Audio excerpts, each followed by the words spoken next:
Happy Monday, y'all. Happy Monday. I hope that you all had a beautiful Easter weekend. No matter when you get a chance to listen to this, I just pray that this moment forward, that you feel extra empowerment and doses of love and encouragement and light.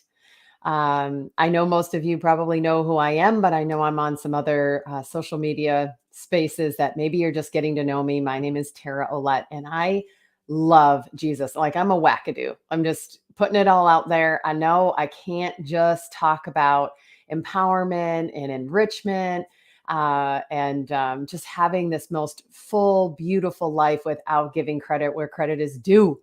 And y'all, this is gonna be a shocker, but this is gonna be a short touch point. I just before I work with my friend Laura today on our podcast, Abundantly Me, flipping the script, y'all, choosing love over fear. That's what I do on my Mondays. I'm going to go on a run in the Detroit area. It is beautiful. It is beautiful. It's starting to really feel like spring. And so I wanted to touch base really quick, and I hope the two quick messages that come out are one, in regard to the Easter story, it's not over. It just is starting. It's just starting. So I hope that y'all don't get back to the normal pace of life. I hope because of the death and the resurrection of Jesus that you feel refreshed and renewed and have this new hope and this new kind of like an awareness and like your understanding is opened up, like color, like life is in full color today. This isn't a normal, everyday, ordinary Monday. See, every Easter, what I love to do is I love to just confess out. And if y'all have been following me in the last week, the Holy Week, woo, y'all, I'm telling you, God continues to tell me to love out loud, to live out loud, no matter what, and even if. And do not hide when you're having a high moment or a low moment. And it's often, very normal to just hide all the low moments and only post your high moments. Y'all, that is not what you do. So if you need some normalcy, if you need to just uh, follow someone who follows Jesus and doesn't hide the low moments, I am your girl. I'm your woman. I'm your middle-aged woman. You know what I mean? But no matter the age, no matter the gender, I promise you what is afforded to me and my crazy wackadoo ways of doing things is afforded to you. And here's the other reason why I'm on is that I had spent all last week being pretty vulnerable about how things were going. I mean, I experienced like real death happen last week, a funeral. I mean, I really was skirting at the bottoms of the valley, y'all. I was down in the dirt, face in the dirt. Oh, and another time I'll share what happened in my family at 11 o'clock last night. The most just gorgeous, not accidental, but to me and a family member and I, it was not predicted, and it ended up being the most wonderful encounter with the divine, with the Trinity. It was amazing, all the way to praying over this loved one and then me waking up on this Monday morning so renewed and refreshed. And so, because I feel like I experience multiple emotions, I was flipping tables last week. I was feeling sad. I was feeling overwhelmed. And I was just doing all of that. I was processing all of it, not only with y'all, for those of you who are brave to listen to a message that's an hour long. I don't even know how that happens. But anyway, and then in the morning, the joy in the morning, the death and the resurrection. And then that's not it, y'all. Just like those infomercials from the past, yeah, there's more.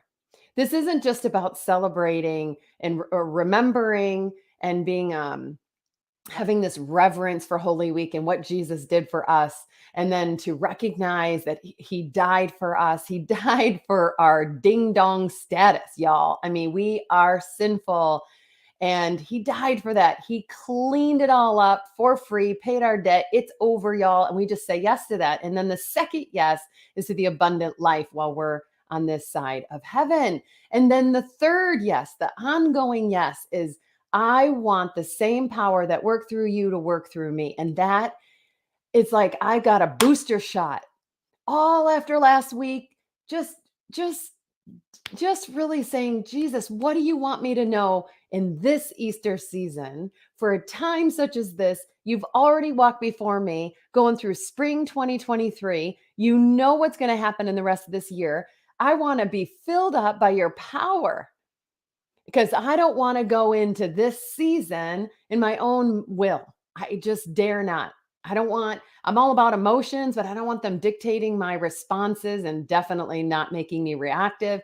So, all this to say, was super nervous about showing up all last week the way that I did, but I did it anyway. And thank you all for taking the time to message me to tell me how that blessed you, because so often I wanted to take those messages down, kind of embarrassment and a little bit of like, ugh, I just am too airing my dirty laundry. Like, ugh, it might be too much. But it's an act of obedience. It's all about listening to the voice of God. It's alive, it's active. It's for me, it's for you today. That's what happened with my loved one, my family member. I mean, it was all an act of obedience. It's this nudging and saying yes to the nudging, to the divine, to the Trinity that is wanting to love the other person, and it's me. It's my act of obedience. It's the power of Jesus, the resurrected Jesus, who we are fixated on, and we're invited into that day by day by day. And it just blessed this loved one, which in turn meant it blessed me. And then my understanding of the heavenly realm continues to open up. It's wackadoo. It's crazy. It is the kind of life that I want on this side of heaven. And I'm going to close with this. I really messed up, and I didn't really mess up. I chose relationships. I chose rest, and I went on spring break 2 weeks ago, and I promised myself I wasn't going to post. I wasn't going to do any work. And I messed up because before spring break, I offered this course called Braving Your Abundance. And the reason I offered the course again during the Easter season, like I did during the Christmas and New Year season, which was extraordinarily powerful for a small group of women. And then the Lord put it in my heart and said, yeah, you need to do this again. And you're going to double down on the just the knowing, the understanding, the opening up to what is allowed, what is afforded, what we've already inherited because of the Easter story. Come on, y'all. And I messed up because I didn't really tell y'all. I didn't tell you guys about it too much. And there just wasn't a big enough small group to actually launch it, to commit. And so I'm pausing here just to tell you, I know that having this course and walking with you for a couple months for 8 weeks is exactly what I'm inviting into, and I'm inviting you into it. So yes, it's posted on my website. I messed up though. I didn't tell you a lot about it. And so I'm going to reconfigure some things. I'm going to offer it again. I'm going to figure it out. But I know, y'all, the story is not over. I love reading one of the Gospels. I tend to gravitate, I don't know, I gravitated to Luke again. And then I read the book of Acts after, because Pentecost, why do we not celebrate Pentecost? Why don't we celebrate Pentecost? Well, if you're with me, you follow along with me, we walk on journey together for the next 2 months, or whatever I end up reconfiguring it.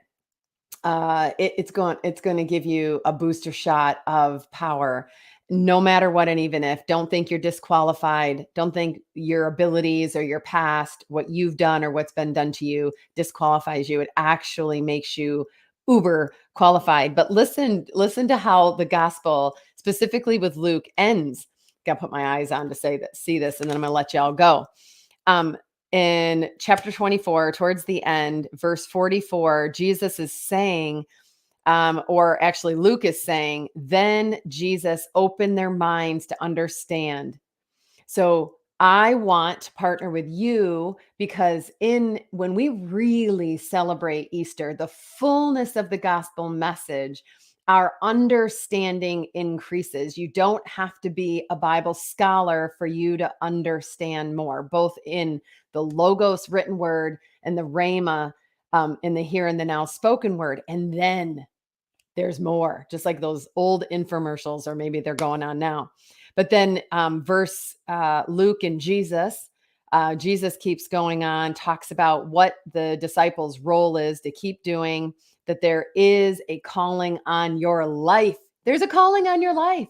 It's not about just stopping and celebrating the Easter season and checking all the sweet little boxes of the sweet little spring season. No, this is about leveling up our power and our wisdom.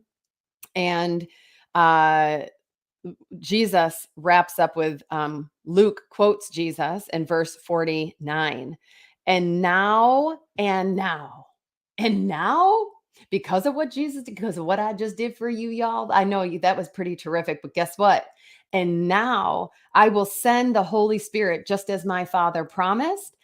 But stay here in the city until the Holy Spirit comes and fills you with power from heaven. Here's my question. I'm going to end on this. How many of you feel that you are filled with the power, the same power that Jesus expressed on earth?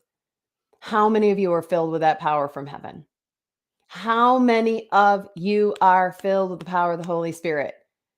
And it is not a condemning question at all, but that is afforded to us. That is part of the second yes, the third yes, the ongoing yes. Yes, I don't want to function in my own middle-aged woman power. I want to make a difference no matter what. And even if I want to make a difference on this side of heaven, and it's going to be unique, the way that it works through you is going to be different than the way that it works through me. Let's stop trying to model after some other human. And if it doesn't look like that, then I'm disqualified. That is garbage. That is junk that needs to be removed. By the way, Jesus already removed it. We just have to increase our understanding and our trust and our acceptance that it already happened. So all this to say, I would love, and I'm going to pray about it again and see how I can recalibrate things, y'all. I'm going to totally surrender this Brave Your Abundance course. I can't just let it go. I'm telling you, it's an act of obedience that I carve out space to intentionally disciple, coach, a spiritual mentor, a spiritual coach, and a small group of people wanting to brave their abundance. It's not just about celebrating the Easter season. It's about walking in the fullness of the gospel message. And Jesus is telling us the story's not done, y'all. I have more to offer you. And so I want to talk with people through the 50 days of the Pentecost season, from Easter, 50 days later, Pentecost, where the Holy Spirit came down, all because of what Jesus did. Come on, we can't forget that part of the story. We cannot think that the gospel message is done with the resurrected Christ. No, there's a full gospel message. It's for you, it's for me. I live it, I breathe it, I can't escape it. It's my calling in life. No, I'm asking if you want to join me, because I guarantee, it's really until the day we die, I guarantee that there is more and more and more and more for us to receive in the abundant life of Jesus. All right. I love you. I told you this was going to be short. I love you so incredibly much, because God loved you first. Jesus died for you, and the Holy Spirit wants to fill you through abundance, the overflow. Let's go get it, y'all. Let's go get it.